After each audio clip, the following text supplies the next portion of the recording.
नमस्कार, स्वागत आप सभी का हमारे छोटे शेयर ऊंची छलांग के शो में। और फिर से पिछले हफ्ते से हमने एक कार्यक्रम को रिवाइव किया है, शुरू किया है और बड़ा अच्छा रिस्पांस मिल रहा है। बहुत सारे लोगों की बहुत सारी टिप्पणियां, बहुत सारे सवाल थे। कोशिश करेंगे आज के कार्यक्रम में काफ़ी सारे लोगों के सवालों के उत्तर देने की, लेकिन काफ़ी सारे हमारे छोटे शेयर बहुत धुआंधार प्रदर्शन कर रहे हैं और बीते हफ्ते में काफ़ी सारे शेयरों में काफ़ी अच्छे रिटर्न आते हुए दिखाई दिए। कहाँ प्रॉफिट बुक करना है, अब कहाँ पर जो है नई खरीदारी की जा सकती है, इन तमाम पहलुओं को लेकर के विस्तार से बातचीत होगी। लेकिन कार्यक्रम के शुरू में ही आप लोगों से एक ही निवेदन रहेगा कि जो लोग भी ये कार्यक्रम देख रहे हैं, कोशिश करें ज़्यादा से ज़्यादा लोगों तक पहुंचाने की। इसके लिंक को अपने व्हाट्सएप स्टेटस पे लगा सकते हैं, ट्विटर पे, फेसबुक पे लगाइए, जहां जिस भी सोशल मीडिया प्लेटफॉर्म पे हैं। अपने दोस्तों के साथ शेयर कीजिए, ऑफिस के कलीग्स के साथ शेयर कीजिए, फैमिली मेम्बर के साथ शेयर कीजिए, क्योंकि अगर हम लोग वीकेंड पे आ रहे हैं, आप लोग वीकेंड पे इतना समय दे रहे हैं, तो और लोगों तक ये कार्यक्रम पहुँचे। और इस कार्यक्रम को आगे बढ़ाने के लिए हमारे दो धुरंधर जो है वो हमारे साथ जुड़ चुके हैं, स्क्रीन पर लेकर के आते हैं। ओहो, आज के कार्यक्रम में शनिवार के दिन भी लाल टाई लगा करके आप आ गए। पहले तो प्रभु, यहाँ पर हम खाली तेजी की बात करेंगे। मरून कलर का है, लेकिन फिर भी चाहे तो उतार सकते हैं आप बीच में। तो रचित सर, बहुत बहुत स्वागत आपका। अंबाला मैम, आपका भी बहुत बहुत स्वागत आज की इस चर्चा में जुड़ने के लिए। तो आप दोनों से मैम 10-10 सेकंड की एक टिप्पणी। पिछली बार जो है काफ़ी अच्छा रिस्पांस रहा। मैं चाहूँगा इस कार्यक्रम के बारे में या कुछ दर्शकों से कहना चाहें आप लोग 10-10 सेकंड में। पहले अंबाला मैम आप। थैंक यू जी। जो भी स्टॉक्स पे रिकमेंडेशंस है, छोटे हैं वो शेयर, हाई बीटा रहता है उनमें, यानी हाई अल्फा की, जब हाई प्रॉफिट की जब बात करते हैं तो उसमें हाई बीटा रहता है। स्ट्रेटेजिकली जो भी स्टॉक्स रिकमेंडेशन रहती है, स्ट्रेटेजिकली उसमें इन्वेस्टमेंट करें वाइजली। लार्ज कैप नहीं होंगे ज्यादातर स्टॉक, ज्यादातर छोटे होंगे, तो इस तरह से आप थोड़ा सा मैनेज करके चलिए। बाकी अगर आपको पसंद आए तो दूसरों के साथ शेयर जरूर करना। बहुत शानदार। रचित सर। सर, सबसे पहले आपको नमस्कार, अंबाला मैम को नमस्कार, बोनस परिवार के सभी सदस्यों को नमस्कार। मैं समझ नहीं पाया, छोटे शेयर लार्ज कैप नहीं होते क्या? मतलब I mean to say beta, high beta होते हैं। I mean that's what I was trying to say। ज्यादातर तो लार्ज कैप मिक्स है, लेकिन हाई बीटा स्टॉक्स है। रिलायंस जैसा नहीं है, HAL जैसा नहीं है। I mean to say beta wise ज्यादा है। HAL का नाम तो नहीं ले सकते। अरे रचित सर, आप घुमा दिए बात को। चलिए सर, आप कहाँ पकड़ ली। चलिए बीच में जो है हम लोग इस पर डिटेल में बातचीत कर लेंगे। इस पर तो टिप्पणी कर दीजिए, चलिए प्रोग्राम को लेकर के। जी सर। सर, बहुत अच्छा लगा और प्रैक्टिकली जिस तरीके का रिस्पांस आ रहा है बहुत अच्छा लग रहा है, और ऐसा ही रिस्पांस आप बनाए रखें। पिछली बार भी मैंने कहा था कि विपुल सर और मैं तो करते ही रहते थे, अंबाला मैम भी आ रही हैं, और जिस तरीके के कमेंट्स आते हैं, अंबाला मैम आपकी फेवरेट है, ज्यादा से ज्यादा शेयर करें ताकि अंबाला मैम अगली बार भी हमारे साथ जुड़ सके। वो जैसे सर वो जो यूनिवर्स नहीं होता हॉलीवुड में, कि एक फिल्म आई, उसके बाद फिर एक कैरेक्टर, फिर उसके साथ वो कौन सी सूर्यवंशी, जैसे उस पर एवेंजर्स का, हॉलीवुड में एवेंजर्स का, यहाँ पर हम देख रहे हैं कि वो सिंघम के अंदर भी बहुत सारे कैरेक्टर अब जुड़ जा रहे हैं। तो ऐसे ही छोटे शेयर हमारे जो है अब धीरे धीरे करके जो है इसका जो है वो बड़े हो रहे हैं। बहुत सारे सुपरस्टार जो है, एक तो आप सुपरस्टार थे, अब अंबाला मैम सुपरस्टार, तो सारे सुपरस्टार्स जो है वो आते रहें इस कार्यक्रम में और शोभा बढ़ाते रहें और दर्शकों के पोर्टफोलियो को आगे बढ़ाते रहें। तो शुरू करते हैं, आगाज़ करते हैं आज के इस कार्यक्रम का। शुरुआत करना चाहेंगे छोटे शेयर HFCL के साथ। पिछली बार भी शायद इस पर बातचीत हुई थी। अंबाला मैम, आपसे शुरू करना चाहेंगे। फ्राइडे के सेशन में अच्छा मोमेंटम रहा, 94-95 का शेयर। क्या करना चाहिए अभी HFCL में? कोई संभावनाएँ हैं और ज़्यादा तेज़ी की, क्योंकि एक महीने में 32% से ज़्यादा की रैली यहाँ पर आ चुकी है और AU के व्यूअर्स को पूरा मिला है। वाह, बहुत शानदार। यस, तो अभी भी बात, अब आगे की बात अब ये है कि अब कितना और बचा है। इन्वेस्टर हो तो आपके लिए अभी भी काफी कुछ बचा हुआ है इसमें। 110, 135, 150 ये टारगेट्स अभी भी है, यानी यहाँ से भी 45-55% का अपसाइड करंट प्राइस से भी पॉसिबल है। लेकिन आज मत खरीदो, कहीं पर ये थोड़ा पुल बैक ले तब आप खरीद के जा सकते हैं, क्योंकि आज आपका स्टॉप लॉस कहीं से फिट रिस्क रिवॉर्ड के हिसाब से ठीक नहीं बैठेगा। एनीवेज, तो इसको दोबारा एक बार जरूर रिव्यू कर लेंगे। लेकिन जो लोग हैं, मैं फिर बोल रही हूँ, 90 का टारगेट आया जरूर है। अब 92 रिवाइज किया था HFCL, इसीलिए बोला कि पूरा मिला है AU व्यूअर्स को, क्योंकि ये रिकमेंडेशन कहाँ से 64 से 68 फिर 70 पर भी आई, और उसके बाद अभी भी है। तो कहने का मतलब इतना सही है, टारगेट अभी भी बड़े हैं। होल्ड कर सकते हो तो कर लीजिए। खरीदारी के लिए थोड़ा सा अगर पुल बैक मिले तो ज्यादा बेहतर है। कभी भी अगर इसमें ऊपर जाने के बाद 10 से 15% का करेक्टिव मूव मिल जाए तब एंट्री बना लीजिएगा।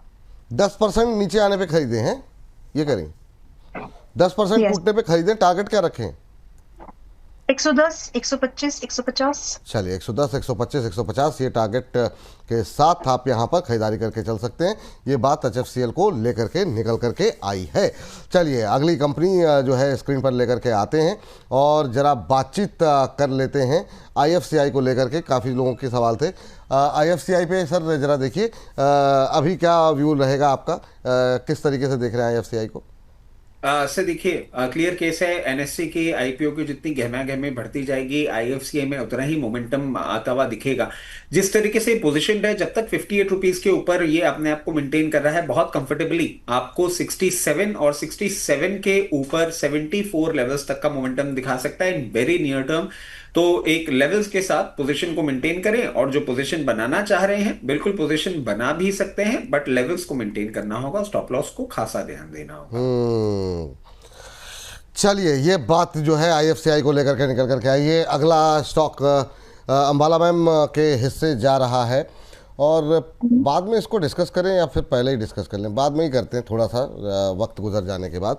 तब तक जो है हम मीशो डिस्कस कर लेते हैं। मीशो में भी लास्ट वीक हम लोगों ने बातचीत की। ये ग्रो तो नहीं था ना? नहीं, ये ग्रो नहीं था, ये ओला था, लेकिन उस पर जो है आगे बात करेंगे क्योंकि ओला पे भी आपका बहुत शानदार प्रदर्शन रहा और धुआंधार रैली इसने दिखाई है। मीशो एक महीने में 12.5% चला है। अभी क्या करना चाहिए? क्या ये रिकवरी जो रैली है ये कंटिन्यू रहेगी या थोड़ी थमती हुई दिखाई देगी? अभी करंट लेवल पे क्या व्यू है अंबाला जी आपका? मीशो 163 पर रिकमेंडेड रह चुका है। वैसे 170 का टारगेट था, आ गया वो। उसके बाद ये पिछले 15-10 दिन पुरानी बात है सिर्फ, ग्रो के साथ ही था इसका भी डिस्कशन। एनीवेज 163 पर है, रिस्क लेने लायक है। आप 140 का स्टॉप लॉस लगाएं और पॉसिबल टारगेट 180 शॉर्ट टर्म के टारगेट बता रही हूँ, 180 और 210 के लिए एक हफ्ते से एक महीने के व्यू पर लेकर के जा सकते हैं। चलिए टारगेट क्या बताया मैम आपने? 180 के टारगेट, ठीक, 180 के टारगेट जो है यहाँ पर रख सकते हैं। ये सलाह यहाँ पर निकल करके आई है। इन सब के बीच में एक शेयर, हालांकि बैंक का भी डिस्कस करना नहीं चाहते लेकिन ठीक है, यस बैंक को लेकर के काफ़ी ज़्यादा क्वेरीज रही। सर हम लोग कब से कवर कर रहे हैं, लेकिन इसके साथ भी वही समस्या है कि ठीक है अब तक नहीं चला, लेकिन क्या अब इसका नंबर भी आ सकता है? 20 रुपये के आसपास आ गया है, 7-8% चला एक महीने में। क्या व्यू पॉइंट रहेगा आपका यस बैंक को लेकर के? अभी कैसे देख रहे हैं इसे आप? सर देखिए, इसमें क्लियर केस हम बार बार एक ही बात कह रहे हैं कि इसमें जैसे ही आपको डील होती हुई दिखेगी बहुत अच्छा पेंटअप मूवमेंट देखने को मिलेगा। इसमें एक और अपडेट मैं दे देता हूं सर कि आज ही के दिन यस बैंक का रिजल्ट आएगा। आज है Saturday. HDFC bank, ICICI bank के बाद यस बैंक के रिजल्ट्स को भी बहुत क्लोजली हमें मॉनिटर करना होगा।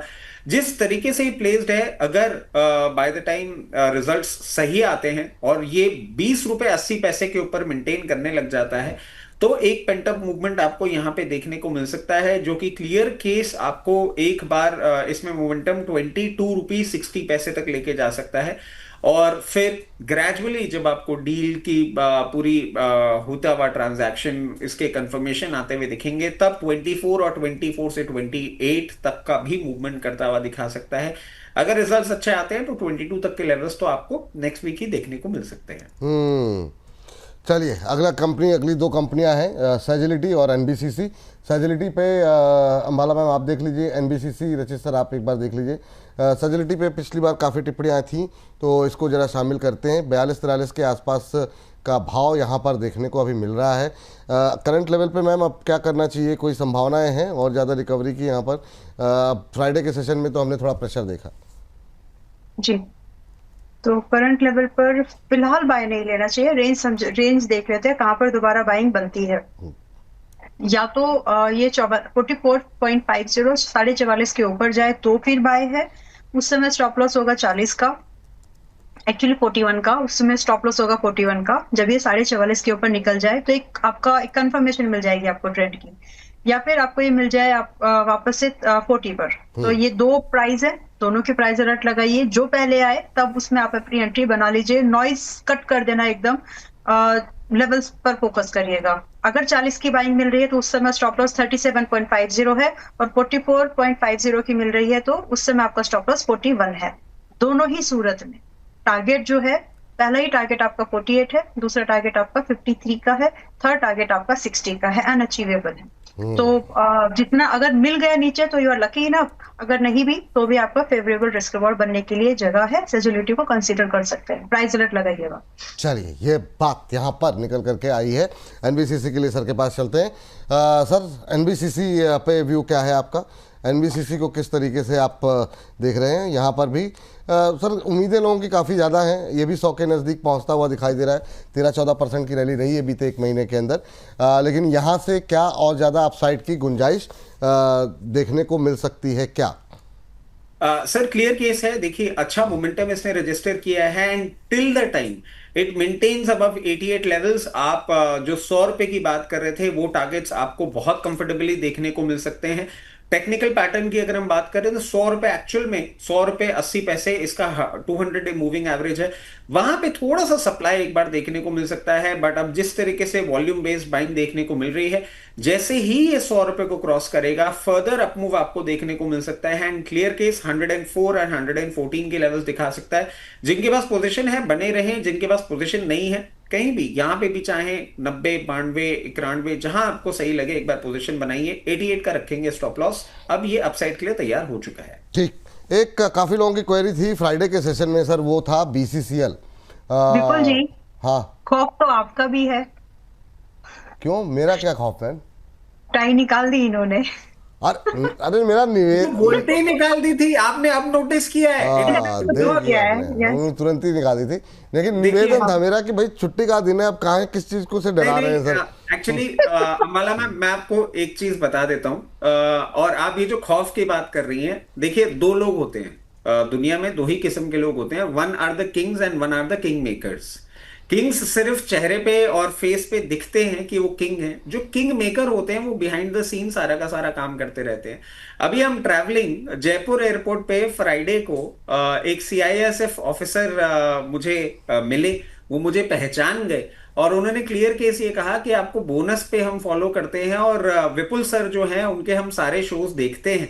मैं हमेशा एक चीज बोलता हूं कि नैरेटिव सेट करना हो, स्टार बनाना हो, स्टार बिगाड़ना हो, सर सारा जो काम है ये इन्हीं के हाथों से होता है। ये मुझे टाई उतारने के लिए बोले, आप टाई की बात कर रहे हैं, मैं चश्मा भी उतार नहीं, चलिए अच्छा हुआ आप चश्मे तक ही सिमट गए पर थैंक यू प्रभु। तो ये वो अभी तस्वीर आप लोग जो देख रहे थे, ये वो सर को जो मिले थे, सर ने मुझे फोटो भेजी। It was actually my life first star moment, जिस तरीके से ये पूरा का पूरा सर आप अभी मतलब देखते जाइए, आने वाला वक्त जो है ना वो फिर आप ही लोगों का है सर, तो धुआंधार तरीके से। तो और बहुत लोग आप लोगों को पसंद कर रहे हैं, सैकड़ों हजारों लाखों की संख्या में इतने मैसेजेस, इतनी टिप्पणियाँ आती हैं, तो लोगों का आप लोगों के नाम से आईडी बना रहे हैं, क्या और क्या चाहिए। तो बस बाज़ार चलता रहना चाहिए, लेकिन उसके लिए, क्योंकि जब बाज़ार सेंटिमेंट ख़राब होता है तो लोगों का कॉन्फिडेंस बाज़ार से हटता है, तो वो सब लोगों को विलेन बनाने लगते हैं एक एक करके। तो चल बाज़ार चल रहा है तो सब चलेंगे सर, बहुत बढ़िया। चलिए अब हम लोग कहाँ पर थे? हम लोग थे एनबीसीसी निपट गया था ना सर, भारत कुकिंग कोल की बात। हाँ, बीसीसीएल मैम के लिए था, सॉरी जी। भारत कुकिंग कोल अभी 36 रुपए पर पिछले 2-3 सेशन पहले ही तो बाय कराया है, और व्यू बहुत इंटेक्टेड है। बाय करके रखेंगे तो बाय करके अगर आप होल्ड करके जाए तो बढ़िया मूवमेंट एनकैश कर सकते हैं। बाकी स्विंग ट्रेड ये देख रहे हो तो 38 रुपए 40 रुपए इनफ टारगेट है आपके लिए, क्योंकि आपका स्टॉप लॉस यहाँ पर भी 38, 40, 45 इनफ टारगेट आपके लिए स्विंग ट्रेड के लिए, और 30 रुपए का आपका स्टॉप लॉस है। ये जस्ट स्विंग ट्रेड की बात है, but I do expect something bigger. मैं यहाँ पर थोड़ा बिगर पिक्चर इसमें देख पा रही हूँ। मेरी सलाह में एक इन्वेस्टर बन जाओ इसमें और पैसा बाय करो और बनने दो। तो दोनों ही एंगल्स आपको मिल गए हैं कि स्विंग ट्रेड पे टारगेट कितना है, क्योंकि जो टारगेट्स एज एन इन्वेस्टर मिलेंगे वो तो स्विंग ट्रेडर्स के, तो वहां पे पोजीशंस मतलब खत्म है वहां पर। 50 का पहला टारगेट है यहाँ से, और आज जब दोबारा बात करें 36 रुपए पर बाय पहले ही दिया था, परसों वगैरह की बात है शायद। 35.77 पर पिछला सेशन लगभग क्लोज हुआ। 50, 70, 100, 150 एक साल से 3 साल का समय दीजिए and let it perform well. और इस सब टारगेट्स के लिए स्टॉप लॉस रिमेन सेम 30। तो बढ़िया मूवमेंट बन सकता है। अब आपको डिसाइड करना है आपको स्विंग ट्रेड करना है या फिर आपको इन्वेस्टमेंट, दोनों ही कैटेगरी में फिट बैठता है। ठीक। अगला शेयर जो कि हम लोगों ने पिछली बार, मतलब ज़्यादातर वही हैं शेयर तो वही रहते हैं, लेकिन अब क्या करना है वो थोड़ा सा हम समझने की कोशिश करते हैं। विशाल मेगा मार्ट, काफ़ी शानदार रैली यहाँ पर देखने को मिल रही है, लेकिन अब सवाल ये कि दो तरह के लोग हैं इसमें। एक तो जो है वो सर हायर लेवल पे है कि लॉन्ग टर्म नज़रिया था, तो 140, 45, 150 के आसपास के हैं। कुछ लोगों ने अभी हाल फिलहाल में जो हम लोगों की चर्चाएं सुन करके इन्होंने खरीदा की है। दोनों के हिसाब से क्या व्यू रहेगा? एक महीने में 15% का रिटर्न, अभी क्या करें? सर, जिन्होंने लोअर लेवल्स पे ले रखा है और एज ए ट्रेडिंग बेट ही उन्होंने लिया था, तो मैं कहूंगा कि ठीक है, आप बहुत ज्यादा इसमें टाइम स्पेंड ना करें। 125 लेवल्स एक ऐसे ऑड लेवल्स हैं जहां पे कहीं ना कहीं आप चाहें तो एक बार प्रॉफिट बुक कर सकते हैं। जो इसको मीडियम टू लॉन्ग टर्म के लिए होल्ड कर रहे हैं, आप कंफर्टेबली होल्ड करिए। जैसे ही ये 128 लेवल्स को ब्रीच करेगा, 140 ऑन कार्ड्स, और अगर आप इसको थोड़ा सा समय और देंगे तो ये आपको रिटर्न भी अच्छा दे सकता है। 154, जिन लोगों ने पोजीशन नहीं बनाई है उनका क्या करना चाहिए? आज का डिस्कशन सुन के अगर आप पोजीशन बनाने की सोच रहे हैं तो 114, किसी भी करेक्शन में 114 लेवल्स पे आए, वहां पे एक बार पोजीशन बना के चल सकते हैं। एंड क्योंकि मार्केट आने वाले दिन में अगर थोड़ी वॉलेटिलिटी दिखाते हैं और 104 रुपए तक भी आता है, तो घबराइए मत, डरिए मत। हो सके तो वहां पे थोड़ी सी और पोजीशन बनाइएगा और कंटिन्यू रहिएगा। ये एक री रेटिंग कैंडिडेट बनता हुआ दिख रहा है। चलिए ठीक है, अगली कंपनी लेकर के आते हैं।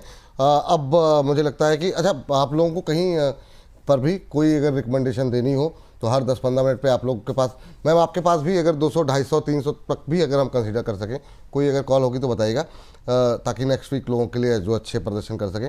एक काउंटर देखिए जरा, मैक्लॉयड रसल, ये चाय पत्ती से जुड़ी हुई कंपनी, और लगातार अपर सर्किट पे अपर सर्किट लग रहे हैं। कुछ लोगों ने पूछा तो मैंने कहा कि इसको शामिल कर लेते हैं, सस्ता शेयर है। एक महीने में 50% चल गया मैम, अब क्या करें? ये 49%, 52-53 रुपए के आसपास। आपका व्यू पॉइंट क्या है मैक्लॉयड रसल को लेकर के? ओके, 27.12 पर चल रहा है। एक साल में 62% गिरा भी है, तो हाँ वही मैं वैसा नहीं, ये ऊपर भी वैसे जाता है, फिर नीचे जब आने लगता है तो वैसे ये 70, 60, 70 के बीच में आकर के फिर वापस हो जाता है 25, 26, 27 पे, फिर रिकवरी आनी शुरू हो जाती है जी। तो अभी फिलहाल के लिए आपको मतलब सावधानी से, पॉइंट्स हैं इसमें वॉल्यूम है नहीं ज्यादा, तो अगर आप हैं तो आप ट्रेड कर लो, लेकिन इससे एग्जिट ऐसे नहीं। नंबर्स, इसमें नंबर्स ही समझाना पड़ेगा। Vipul ji, I need time for this. 550 crore की कमी है, माइक्रो है, और शेयर्स भी बहुत ज्यादा है नहीं, और ज्यादातर अगर कुछ कंपनी को छोड़ दे तो ज्यादा इस पर्टिकुलर नीश में ऐसी ही है। तो रही बात प्रॉफिटेबिलिटी, ऑन वाई बेसिस पर बड़ा डिफरेंस पॉजिटिव दिख रहा है, लेकिन क्यू ऑन क्यू बेसिस पर कंपनी में डिक्लाइन है। वो उसका रीजन क्लियर था कि थोड़े बहुत एक्सपोर्ट वगैरह प्रॉब्लम हुई थी। अब करना ये चाहिए आपको कि अगर आपको ये 50-55 की रेंज में मिले, रिस्क है तो रिवॉर्ड है। तो 50-55 की रेंज में मिले तो आपको 65, 80, 100 ये टारगेट चार्ट पर तो दिख जाएंगे। एग्जिट आपको प्राइस लगा के लेना पड़ेगा, क्योंकि इसमें ज्यादा वॉल्यूम्स नहीं है। ये सारी चीजें इसीलिए किया। रही बात स्टॉप लॉस, तो जब 50-55 की रेंज एंट्री आपको मिले तो उस समय आप स्टॉप लॉस सिर्फ 42 पर रख के आप सकते हैं। चलिए, ये बात यहाँ पर मैक्लॉयड रसल को लेकर के निकल के आई है। चलिए अब वापस आ जाते हैं, जरा हमारे सेक्टर वाइज थोड़ी सी बात करते हैं, पावर पे थोड़ी सी बात कर लेते हैं पहले, क्योंकि ये तमाम वो शेयर हैं जो कि काफ़ी लोगों के जानना भी चाह रहे हैं। हाँ कुछ कह रही है जय मैम, बताइए। यस बैंक, यस बैंक में वैसे तो रचित जी ने अपना भी दिया है, बट मुझे लगता है कि इसमें ट्रेड लिया जा सकता है। ठीक है, यस बैंक खरीदने की सलाह है आपकी, करंट लेवल पे खरीद सकते हैं। टारगेट स्टॉप लॉस क्या रहेंगे? मैंने अपने 20 रुपए 18 पैसे के आसपास ले सकते हैं। अपने मेंबर्स को मैं रिकमेंड कर रही हूँ। यहाँ पर एक वैल्यू बनता है, पब्लिक रिकमेंडेशन है, इट्स ओपन, और यहाँ से जो टारगेट है 22 रुपए का पहला होगा, 22, 24, 22, 23.5, 23.5 एंड 28 रुपए के टारगेट इसको देखा जा सकता है। दिस इज द टाइम जहां पर आप येस बैंक में एंट्री ढूंढ सकते हो। स्टॉप लॉस जो फिलहाल रखना चाहिए आपको येस बैंक है, भी लगभग 1 सेकेंड 70.5 का स्टॉप लॉस आप मेंटेन के चल सकते हैं। मुझे लगता है अगले हफ्ते में इसका 22 रुपए टारगेट आना चाहिए। चलिए ठीक है, तो 22, 23.5, 28 तीन टारगेट यहाँ पर दिए गए हैं। यस बैंक पे खरीदारी करने की सलाह। स्टॉप लॉस क्या बोला आपने? 17.50। 17 ₹17.5 का स्टॉप लॉस लगाइए और यहाँ पे अंबाला जी का मानना है करंट लेवल पे खरीदारी करके जा सकते हैं। यस बैंक में 22, 23.5, 28 रुपए तक के लक्ष्य देखने को मिल सकते हैं। वीकडेज में इस पर और डिस्कशन हो जाएगा। आगे बढ़ते हैं अभी के लिए। और ये देखिए 22, 28, अच्छा 22, 23.5 करते चलिए, ठीक है। 22 के बाद 28 ही आ गया। फ्राइडे के सेशन में अच्छा मोमेंटम देखने को मिला है, लोअर लेवल से रिकवरी पूरे बाजार में ही देखने को मिली। खैर, लेकिन चलिए आगे बढ़ते हैं और अगली टिप्पणी के लिए चलते हैं रचित जी के पास।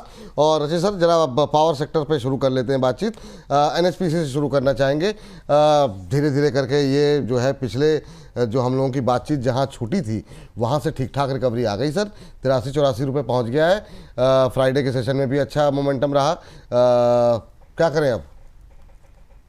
सर, सबसे पहले एक चीज ऐड करना चाहूंगा। चलिए एनएचपीसी की बात कर लेते हैं। पहले एनएचपीसी सर, देखिए एक अच्छा मोमेंटम अब ये फाइनली रजिस्टर कर रहा है और हल्का सा बहुत माइन्यूट सा एक आपको सप्लाई देखने को मिल सकता है 85-40 रेंज में। जैसे ही उसको क्रॉस करेगा, अब ये तैयारी कर रहा है 89 के ऊपर सस्टेन करता है तो 92, और जिस तरीके से वॉल्यूम बिल्डअप दिख रहा है बहुत जल्दी 92 के लेवल्स आपको देखने को मिल सकते हैं। जिन लोगों ने इसमें लोअर लेवल पे ट्रेडिंग बेट ली थी, इन लेवल्स पे चाहें तो एग्जिट करें, और जिन्होंने मीडियम टू लॉन्ग टर्म के लिए इन्वेस्टमेंट कर रखा है बने रहें। 94 के ऊपर अब ये सस्टेन करेगा तो ये क्लियर केस 108 एंड 118, 120 तक के लेवल्स दिखा सकता है, तो बने रहें। और सर यस बैंक खरीदारी कर सकते हैं कि नहीं सर? सर, नई खरीदारी अगर आप करना चाह रहे हैं तो मैं कहूंगा थोड़ा सा स्टैगर्ड मैनर पे करें। यहां कोई 50% ले लें। किसी मार्केट करेक्शन में अगर आपको 80 रुपए 20 पैसे 30 पैसे तक आता दिखे तो पोजीशन और इंक्रीज कर सकते हैं। और सर, फ्राइडे के शो में एक बात मैंने आपको कही थी, behind every successful stock there is a woman. और अंबाला मैम ने सुजलॉन को पहले सपोर्ट किया था, अब सुजलॉन चलने लग गया। अब यस बैंक के लिए भी धन्यवाद कहूंगा। इसको भी अगर चला देती हैं तो भला होगा मेरे जैसे बहुत सारे गरीबों का। बाजार चला रही हैं मतलब क्या अंबाला मैम को आप हल्के में मतलब? अरे बाबा, ऐसे बातें मत बोलो आप प्लीज। वाह अंबाला मैम वाह। चलिए चल अगली कंपनी मैम एसजेवीएन, इनके भी आ गए क्या अच्छे दिन? एक छोटा सा स्टॉक, एक छोटा स्टॉक मैं दे देती हूँ। एक 118 है। काकट जिसको नाम है, मैं काकट सीमेंट ही पढ़, इसका नाम पूरा अगर आप देखें स्पेलिंग बता दीजिए। तो है काकतिया कुछ स्पेलिंग बता दीजिए। अरे काकतिया सर, काकतिया। हाँ वो एक कोई भी मैं विलन का नाम था, शायद वो जिद या जी कोई मूवी थी, सनी की मूवी में काकतिया समथिंग लाइक दैट। वो कातिया, ये काकतिया सीमेंट सर। अच्छा चलिए ठीक है। काचा ठीक, क्या करना है मैम? क्या किस लेवल पे खरीदारी करनी है? बाय है, बाय। यहाँ पर आप 118 के आसपास की रेंज है। यहाँ से मतलब ऐसे समझे कि 110 से 120 की रेंज में बाय लेते हैं, बिकॉज यहाँ से 135, 150, 180 these 3 minimum target are possible. और रही बात स्टॉक्स, तो जो फ्राइडे का जो पॉइंट है दैट्स द ओनली लॉस, और उतना ही जरूरत। 104 रुपए का स्टॉप लगाया तो काम बन जाएगा। मैम इसके टारगेट स्टॉप लॉस एक बार फिर से बता दीजिए। काकाटिया के नाम से है, के पीसीआर की टीम हमारी ढूंढ ले, KAKTIYA काकाटिया सीमेंट के नाम से 5.5% की तेजी देखने को मिली है फ्राइडे के सेशन में। 114, 115 के आसपास चल रहा है। स्टॉप लॉस टारगेट मैम एक बार फिर से 130, 150 फिगर कर दिया अभी, 130, 150 एंड 180। तो ये नंबर्स हैं, टारगेट और पर आपको दिख जाएंगे। 104 स्टॉप लॉस, 104। चलिए 104 के स्टॉप लॉस के साथ 130, 150 तक के लेवल देखने को मिल सकते हैं। ये Kakatiya cement sugar and industries, इसको नोट डाउन कर लीजिए ताकि आपको भी ढूंढने में कोई समस्या ना हो। बाकी इस पर चर्चा मंडे टू फ्राइडे में आराम से कर लेंगे, और जो आपके सवाल आएंगे उसमें हम 1 बजे में भी डिस्कस कर लेंगे क्या करना है क्या नहीं करना है, और देखते हैं अगले हफ्ते कैसा चलता है ये। अभी तो फ्राइडे के सेशन में ये मोमेंटम ऐसा दिखाई दे रहा है कि ये 130 तो कहीं कोई बड़ी बात नहीं है कि मंडे को ये अचीव ना हो जाए कहीं, क्योंकि मोमेंटम में है शेयर ये। चलिए आगे बढ़ते हैं। और एसजेवीएन पे, हाँ मेरा सवाल एसजेवीएन को लेकर के था, ये अब इनके अच्छे दिन आ गए क्या एनएचपीसी पे? जैसे मैंने सर से पूछा, ये वो शेयर है काफ़ी लंबे समय से लोगों के पोर्टफोलियो में है। मैम फ्राइडे के सेशन में क्या चला है?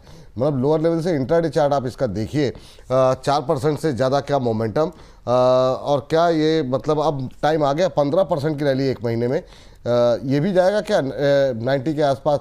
90 से लेके 100 के बीच में बहुत पोजीशन है लोगों की। यस, आराम से होल्ड कर सकते हैं, मतलब आराम से। और ये शुरुआत है स्टॉक्स की। आराम और से जी मैंने मतलब जब आराम एनर्जी से स्टॉक के इतना आराम मतलब होल्ड करो, जी ठीक है, होल्ड होल्ड करो, दैट मीन्स जितना जितना पीसफुली अगर आप स्टॉक्स को होल्ड करेंगे, क्योंकि ये इंडस्ट्री चलनी है। अगर आप इसमें बार बार 6-5% की जब चेस करो, तो जो एक्चुअली बड़ा मूवमेंट है जिसका एडवांटेज इस इंडस्ट्री स्टॉक्स को मिल रहा है, वो आपके हाथ नहीं आते। दैट्स बाय एंड होल्ड, दो इट इज अब द टारगेट। जो टारगेट दिया पिछले 2-3 हफ्ते लिए, जब भी रिकमेंड किया आपको मालूम है, since it is above the target, but यहाँ पर बेरिश अभी भी नहीं। हिम्मत है अगर आप में रिस्क मैनेज करने की, स्टॉक खरीदना नहीं, रिस्क मैनेज करने की अगर हिम्मत है आप में, तो आप इसको अब भी 75-80 की रेंज में इसके बायर लिए, सो दैट आप ये कम से कम 90 टारगेट सुन के आपको समझ में आएगा कि मैं कितनी बुलिश साउंड कर रही हूँ, ताकि आपके 90, 15, 140 टारगेट्स आपको मिले।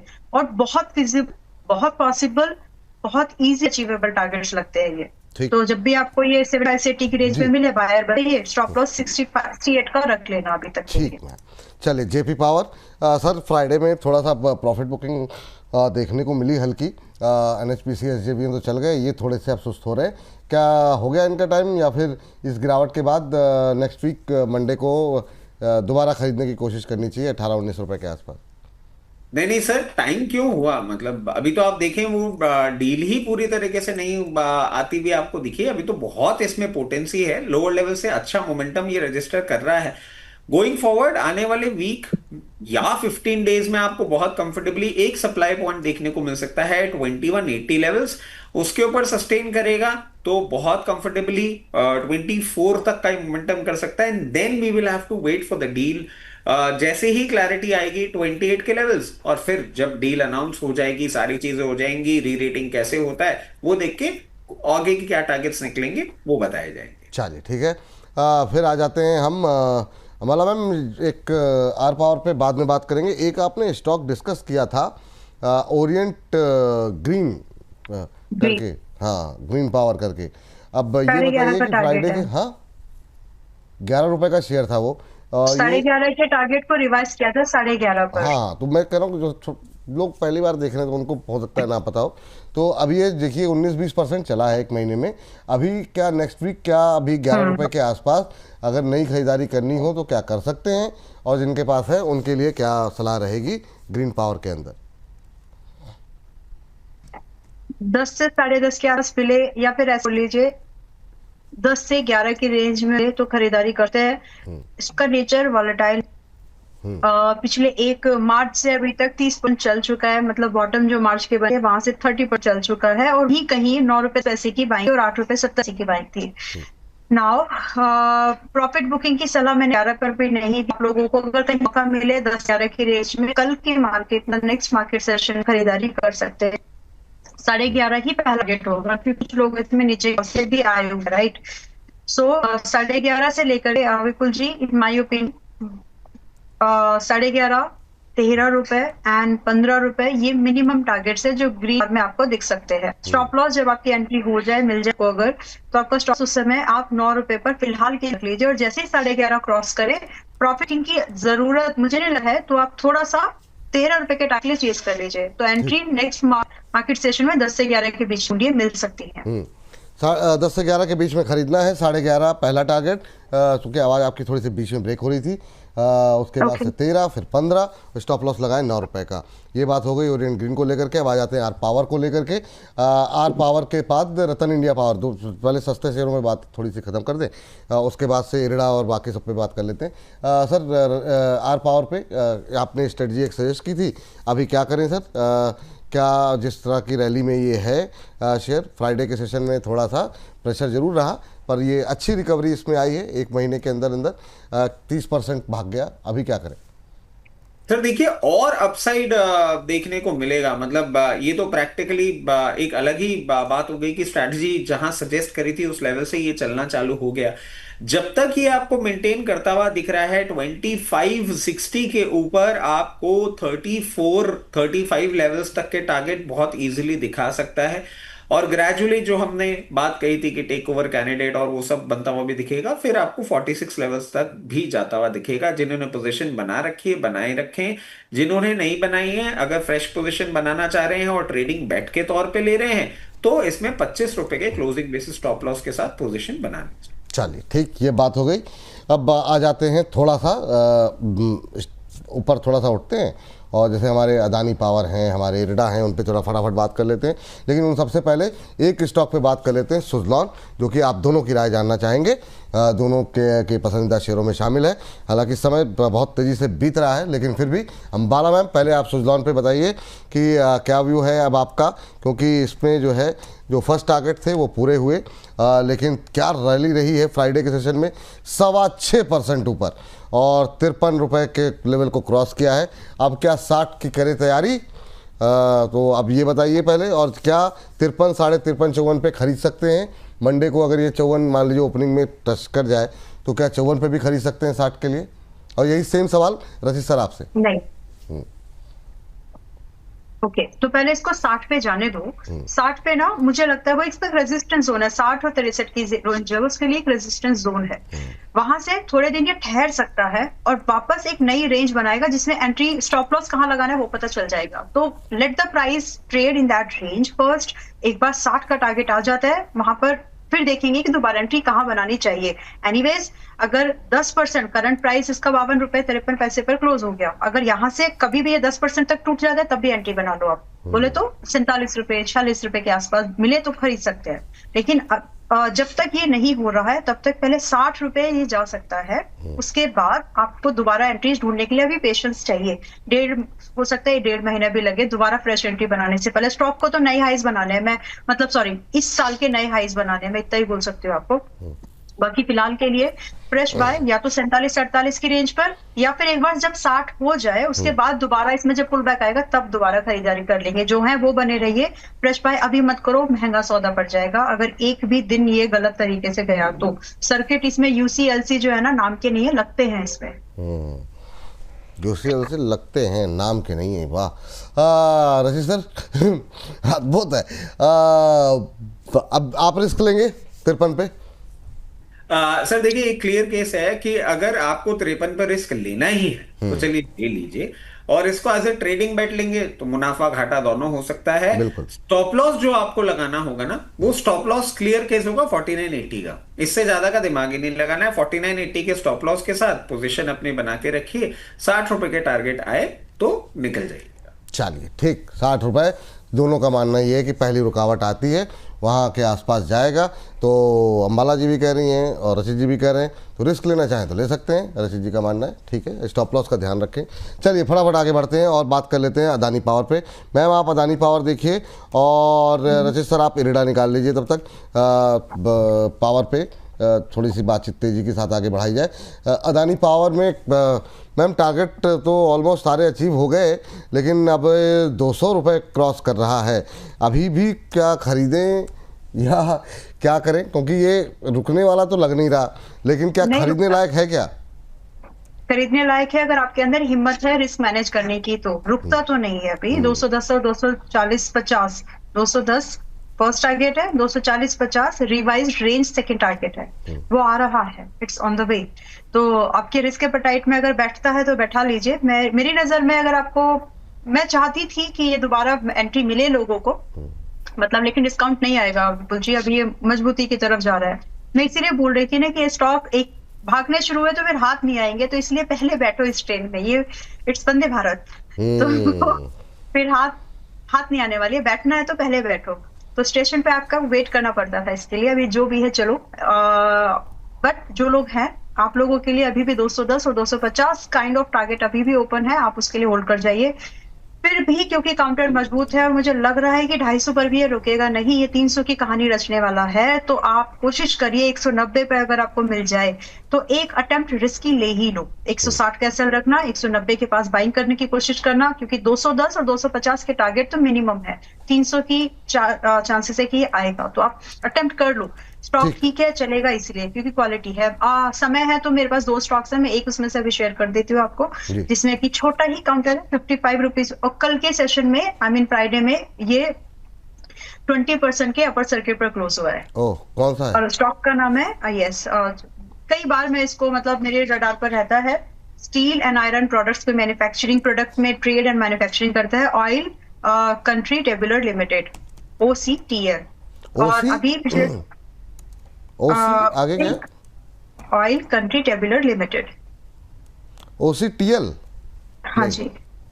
ऑयल आप ऐसे ऑयल हो गया, काउंट हो गया, टब हो गया से देख लेते हैं। Oil country tabular limited. अच्छा, मिल गया, ठीक है। ऑयल कंट्री टेबुलर लिमिटेड 20% ऊपर, 55 रुपए 86 पैसे, ठीक है, मिल गया। जनरली डिस्कशन में आता नहीं है, छुपा रुस्तम सा स्टॉक है, जब चलता है तो इसके ऐसे ही हाल है। इसके भी ये भी, इसमें भी UCLC लगने वाले हैं इसमें, मतलब होता है इसमें प्रैक्टिकली। अगर किसी को देखना है कि अपर सर्किट कैसे लॉक होते हैं, लोअर सर्किट कैसे लॉक होते हैं, तो इसको बीच बीच में इसको देखो, समझ में आएगा। Well, having said this, next market session में अगर गैप अप ओपन नहीं हो रहा है मोर देन 10%, कंसीडर करो। रेंज समझ लेते हैं कि 50 रुपए की रेंज से 56 रुपए की रेंज तक, 56 नहीं आएगी शायद, 50 रुपए की रेंज से 57 रुपीज की रेंज तक खरीदा जा सकता है। रेंज इसलिए वाइड रखा है क्योंकि स्टॉक वाइड रेंज में कामकाज करता है। रही बात टारगेट 70, 85, 100, ये टारगेट्स है जो इसमें आ सकते हैं आराम से। रही बात स्टॉप लॉस, तो स्टॉप लॉस अभी आपका, आपकी बाइंग ट्रिगर होने के बाद 40 रुपए का स्टॉप लॉस मेंटेन करके आप जा सकते हैं। स्टॉप लॉस 40 का बताया ना आपने जी? चलिए, तो 40 रुपये, 15 रुपये नीचे का स्टॉप लॉस रखें। 70, 85, 100 3 टारगेट दिए गए हैं। 70, 85, 100 ये आप पे नज़र रखें अगले हफ्ते के लिए। नया काउंटर है ये, अभी तक इसमें कार्यक्रम में हमारे छोटे शेयरों में चर्चा नहीं हुई है, तो अंबाला जी इस विशेष सेगमेंट के लिए विशेष शेयर ढूंढ करके लाएंगे। ऑलरेडी 20% का सर्किट जो है फ्राइडे के सेशन में लगा है, और ये तेज़ी और ज़्यादा आती हुई दिखाई दे सकती है। थोड़ा रिस्की है लेकिन ठीक है। वो कौन सा है? रिस्क है तो इश्क है, वो कौन सा डायलॉग था उसका? रिस्क है तो रिवॉर्ड है। नहीं वो मैम, वो तो डायलॉग ये नहीं था ना, डायलॉग तो ये था रिस्क है तो इश्क है, वो स्कैम 1992, हाँ वो वाली बात है। हाँ, बाकी जो आप कह रही हैं वो तो बात सही है, रिस्क है तो रिवॉर्ड है। सर रचित सर बताइए जरा, अभी क्या करना चाहिए? अभी NTPC ग्रीन, मैंने आपको इरिडा बोला था ना पहले, हाँ इरिडा पहले कंप्लीट कर लीजिए। सर इरिडा देखिए एक अच्छा मोमेंटम अभी रजिस्टर कर रहा है, जब तक 122 के लेवल्स के ऊपर मेंटेन कर रहा है। 142 एक सप्लाई पॉइंट बनता हुआ दिख रहा है। जैसे ही उसको क्रॉस करेगा फर्दर अपमूव आपको देखने को मिलेगा, जो कि इसको 158 लेवल्स तक लेके जा सकता है। जिनके पास है बने रहे, जो फ्रेश खरीदारी के लिए सोच रहे हैं किसी भी मार्केट करेक्शन में 124 से 128 की रेंज में देखे खरीद लीजिए। सर लेकिन क्या ये अब ये दोबारा 120, 124 की रेंज में अभी हाल फिलहाल में मिलेगा? अगर कोई बड़ी करेक्शन आ गई तो ठीक है, क्योंकि ये जो एक महीने के अंदर ये जो इतनी लंबी सुस्ती के बाद, बहुत लंबी सुस्ती रही इसकी, तो क्या अगर बाजार नहीं करेक्ट हुआ तो फिर तब भी क्या टूटेगा ये? सर साइडवेज मूवमेंट भी आया ना, तो आप मान के चलिए 124, 128 लेवल्स आराम से दिखा सकता है। चलिए ठीक है, आप कह रहे हैं तो आ जाएगा। इरिडा के बाद जरा NTPC ग्रीन पे अंबाला मैम बताइए, अभी भी खरीद सकते हैं NTPC ग्रीन? काफ़ी अच्छा मोमेंटम यहाँ पे रहा, और वाकई में पावर की रैली के लिए तो श्रेय जो है अपनी जो बोनस की हमारे एक्सपर्ट्स हैं उनको जाएगा। बहुत टाइमली हम लोगों ने डिस्कस किया, और पहले से डिस्कस कर रहे थे कि आने वाला है, ये आने वाला है, बहुत लोगों के पास पहले से भी होगा। मैम 112 NTPC ग्रीन, और क्या रैली रही है, ये भी 17% भाग गया एक महीने के अंदर। आपकी टिप्पणी क्या रहेगी? मेरे पोर्टफोलियो में है 2 साल से, अभी भी होल्ड कर रही हूँ, और मेरा जो व्यू है इट्स लाइक कि मैंने अपने बच्चे के लिए खरीदा है, तो मेरा व्यू तो अलग है। बाकी अगर आप स्विंग ट्रेड के हिसाब से देख रहे हो तो इट्स नॉट डन येट। अभी आपको 125, 150 के भाव तो स्विंग ट्रेडर्स को भी मिलने वाले हैं, इन्वेस्टर्स के भाव तो बहुत ऊपर के हैं, तो चलने शुरू हुए हैं। विपुल जी मैं वही बात फिर से बोल रही हूँ, लास्ट स्टॉपेज आपको मिल रहा है बैठने के लिए इन स्टॉक्स में। इसके बाद ये वाले भाव पर फिर से आपको लगता है कि और वापस से इंटेंसिफाई होगी, चीजें इतनी गिरेंगी? मुझे नहीं लग रहा है। तो इन स्टॉक्स को वापस गिरना मतलब कुछ बड़ा फिर से खराब होना है, जिसकी सिचुएशन अभी हाल फिलहाल बन नहीं रही है। अभी न्यूक्लियर हुआ तो सभी गिटेगा, फिर उसमें क्या जाना है। तो फिलहाल आप खरीदने की कोशिश करो जब भी आपको मौका मिले। मेरे पर्सनल पोर्टफोलियो में इन्वेस्टर के तौर पर रखा हुआ है, I have given this disclosure. उसके बाद भी क्योंकि मेरी हाल फिलहाल की एंट्रीज नहीं है, पुरानी है, and I am bullish about this counter because of this business model. अभी आप डिसीजन ले सकते हैं। बाकी एक बार रचित जी लेवल्स, मैं बुलिश हूँ, मैं इसमें मतलब 135, 150 के भाव तो बिल्कुल देख रही हूँ। ट्रेडर्स वाले, इन्वेस्टर वाले बहुत ऊपर के भाव हैं, वो अभी नहीं आ रहे, टाइम है उनको। चलिए इससे आगे बढ़ते हैं और सेल पे ज़रा बातचीत कर लेते हैं। अब थोड़ा समय कम बचा हुआ है तो हम लोग थोड़ी सी स्पीड अपनी फास्ट करेंगे। तो अब चुनिंदा शेयरों पे ही बात करते हैं। सेक्टर वाइज चलेंगे तो हम कवरेज हमारी हो नहीं पाएगी, तो जो इम्पोर्टेंट सवाल हमारे पास रहे उस पर तो कवर कर ही लें।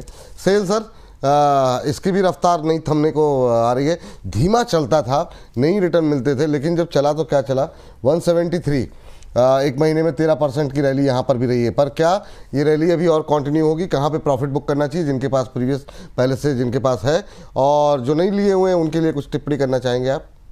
सर देखिए, Tata power, SCI, SAIL multi year breakout दे दिए हैं और ये कांस्टेंट मूवमेंट में रहने वाले हैं। जिस तरीके से पोजीशन है 178, 184 ऑन कार्ड्स बहुत कंफर्टेबली आपको देखने को मिल सकता है। एक स्टॉप लॉस मगर हो जाता है बहुत जरूरी, क्योंकि मार्केट आने वाले हफ्ते में हो सकते हैं वॉलेटाइल। 166 के स्टॉप लॉस के साथ इस पोजीशन को आराम से मेंटेन करिए। जिन लोगों ने बना रखा है पोजीशन बनाए रखें, जिन लोगों ने नहीं बना रखा है, अगर मार्केट साइडवेज मूव करता है 170, 72 लेवल्स कहीं दिखता है, बना लीजिए पोजीशन अभी अपसाइड के लिए, और आपको मोमेंटम करता हुआ देखने को मिल सकता है। चलिए, आपने टाटा पावर का जिक्र किया तो उसके भी लेवल बता ही दीजिए ना, क्योंकि वो हम डिस्कशन में है नहीं आज के। लेवल्स थोड़े से हमारे रेंज के बाहर के हैं। Sir Tata power clear case है, बहुत अच्छा मोमेंटम इसने अभी रजिस्टर किया है। फर्दर पेंटअप मूवमेंट देखने को मिलेगा। फ्राइडे के सेशन में भी हमने ये बात करी थी, 444 ऑन कार्ड्स हो सकता है आने वाले हफ्ते में आपको देखने को मिल जाए, और 444 को मेंटेन करता है तो 484 लेवल्स तक भी जाने का दमखम रखता है, जो कि आने वाले एक महीने में आपको जाता हुआ दिख सकता है। ठीक, मैम मौला आप बताइए क्या करें? 41 रुपये आ गया। क्या ये भी आपने बड़ा टाइमली जो है आइडेंटिफाई किया, और जो भी हमारे रेगुलर दर्शक होंगे उनको वाकई में काफ़ी अच्छे रिटर्न मिले होंगे। अब 41 के आसपास क्या करना चाहिए? एक तो उनके लिए जिनके पास पहले से है, कहाँ पे एग्जिट करें, क्या प्रॉफिट बुक करना चाहिए, नहीं करना चाहिए? दूसरा, बहुत लोगों की क्वेरीज हैं, ओला अभी भी खरीद सकते हैं क्या? देखो, आपको पैसा बनाने से मतलब वो ओला में बने कि गोला में बने, that hardly matters. So that's the thing, क्योंकि आपको कोई फैक्ट्री तो खोलनी नहीं है कि आपको इलेक्ट्रिक स्कूटर की फैक्ट्री खोलनी है, राइट? ऐसा तो कुछ भी नहीं है। आप ट्रेड कर रहे हो स्टॉक मार्केट में, जहां पर लगे मौका वहां पर आपको अपना ध्यान वहां पर लगाओ चौका। बड़ी राइमिंग आ रही है आज, क्या बात है।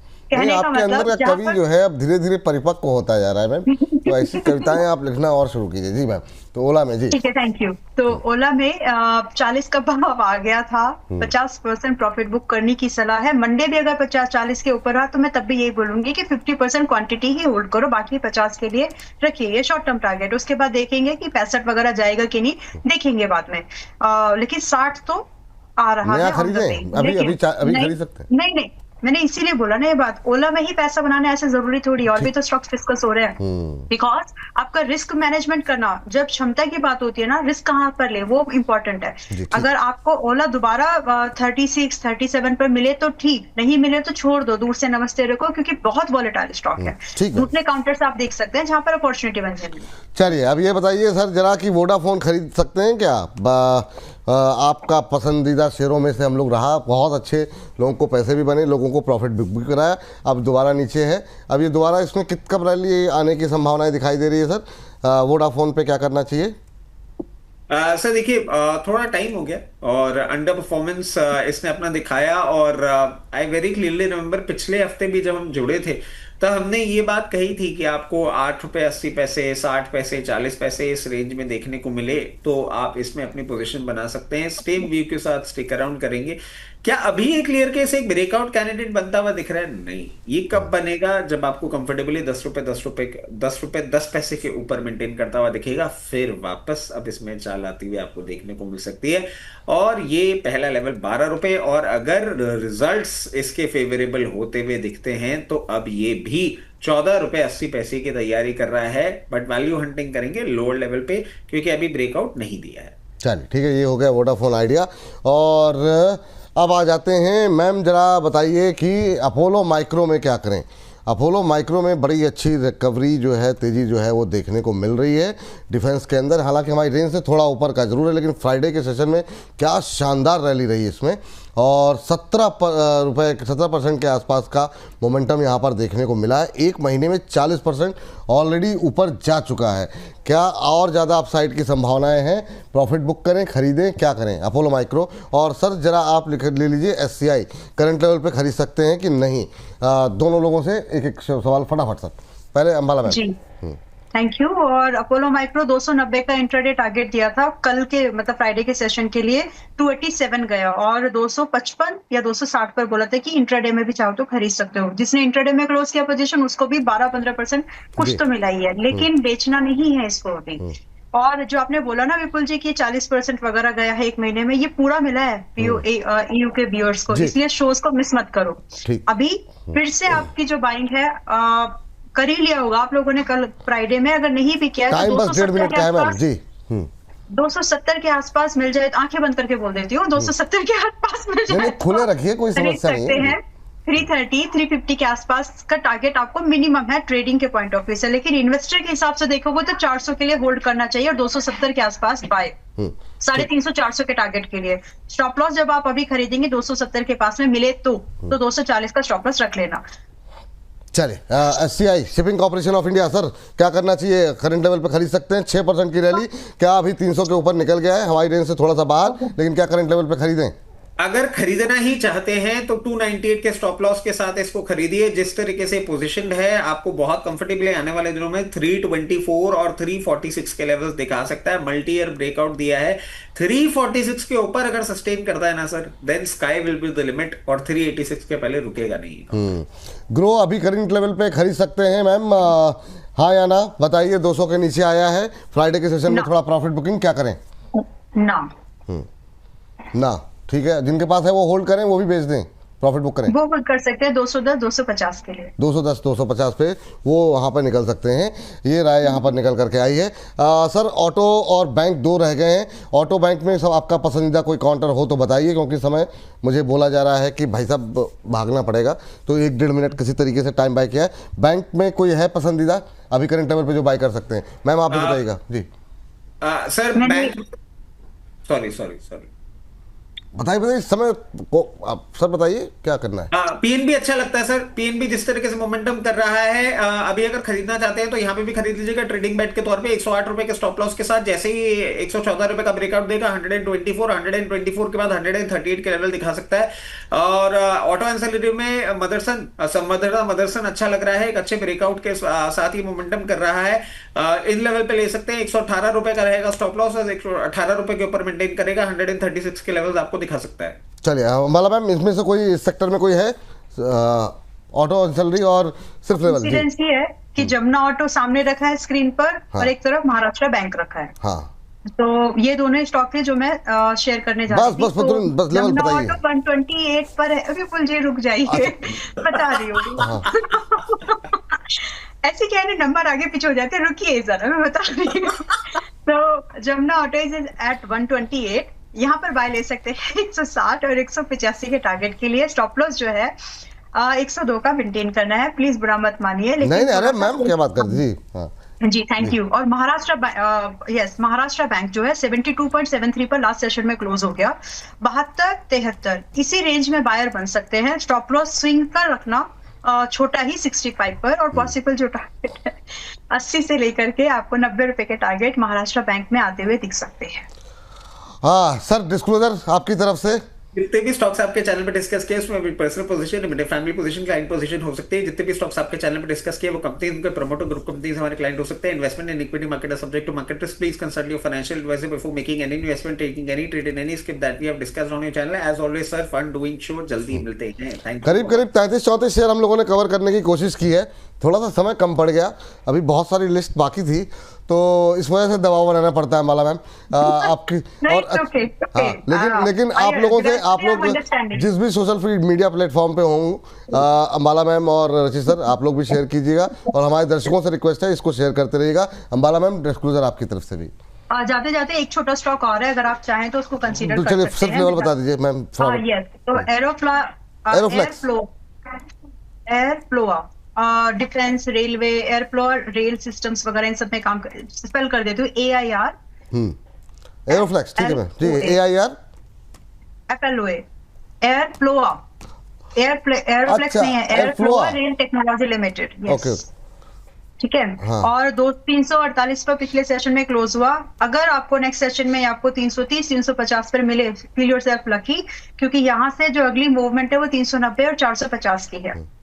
स्टॉप लॉस जो रहेगा 290 का मेंटेन करके जा सकते हैं। विद दैट जितने भी स्टॉक्स आज के डेट में रिकमेंड किए हैं बाय सेल के लिए, उनमें से किसी भी स्टॉक में मेरी कोई पर्सनल होल्डिंग्स नहीं है। जहां पर थी मैंने वहां पर आपको बता दिया, अलर्ट कर दिया है।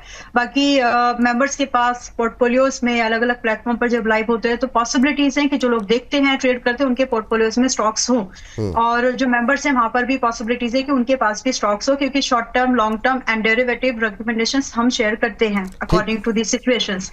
बाकी trading and investment both are subject to market risk. ये जो छोटे छोटे स्टॉक्स आज जितने भी डिस्कस हुए हैं हाई बीटा स्टॉक्स हैं, जस्ट एक दो को छोड़ दो। तो इसलिए रिस्क मैनेजमेंट प्रॉपर्ली करना, क्योंकि ज्यादातर स्टॉक में एक बड़ी रेंज की पॉसिबिलिटीज है टारगेट के तौर पर, तो रिस्क वाइजली मैनेज करिए। और सेबी की तरफ से दिया गया लाइसेंस या NSM certificate is no way of guarantee कि आपको फ्यूचर में प्रॉफिट ही होगा। Past performance not replicating in future, इसकी कोई रेप्लिकेट इन फ्यूचर, इसकी कोई गारंटी नहीं है। It's all depend on the market and your execution abilities. Thank you so much. बहुत बहुत शुक्रिया। AIRFLOA एयरफ्लोआ रेल टेक्नोलॉजी के नाम से स्टॉक्स है, और इसके लेवल्स आप आराम से सुन ही लिए होंगे। रचित सर, अंबाला मैम, बहुत बहुत शुक्रिया, बहुत बहुत धन्यवाद। और अब मुझे बस खाली धक्के मार के निकालना बाकी रह गया है, तो बहुत बहुत शुक्रिया आप लोगों का। और आप लोगों से रिक्वेस्ट है, प्लीज़, बहुत मेहनत हो रही है तो आप लोग थोड़ा शेयर कीजिए और ज़्यादा से ज़्यादा लोगों तक पहुँचाइए। वीकेंड एंजॉय कीजिए। बाकी मंडे टू फ्राइडे जुड़िए हमारे साथ और बने रहिए लगातार बोनस के साथ। फिलहाल के लिए नमस्कार।